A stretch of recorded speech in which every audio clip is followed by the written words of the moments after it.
soc la Meritxell Pubill, em passo avui per aquí per explicar-vos una acció que farem el 12 d'octubre al Teatre Tarragona. Fem la cloenda del Festival Sona Flamenc, un festival que poquet a poquet ja va agafant camí i trajectòria a casa nostra i com no podia ser d'una altra manera, nosaltres hi estarem presents celebrant el 15è aniversari.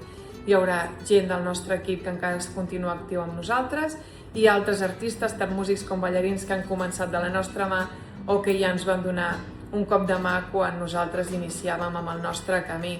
I com no hi ha una vessant solidària, ara us parlo com a mama, la meva filla de 9 anys pateix una malaltia minoritària diagnosticada, la número 13, en tota la península, i li hem donat una volta més encara amb aquest dia tan assenyalat d'aquesta cloenda perquè els beneficis vagin destinats a la investigació.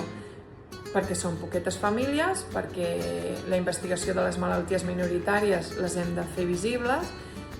Aquesta és una, però n'hi ha moltes altres que s'han de fer visibles i és l'única manera que nosaltres ho podem fer amb la dansa i la música. La malaltia és el síndrome GDAPU, afecta el sistema nerviós perifèric.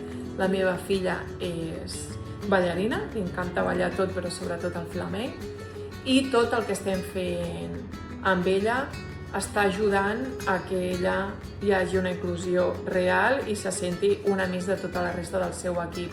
Serà molt maco veure's a la gent que ens estima i que ens vol veure i que ens vol donar recolzament per omplir el Teatre Tarragona, i és una doble acció, una festa entre amics i una festa solidària. També us deixarem l'enllaç d'una entrada de blog que vam fer a la web perquè sapigueu una mica més del tema i que estarem encantats i encantades de veure's i que us esperem. Una abraçada.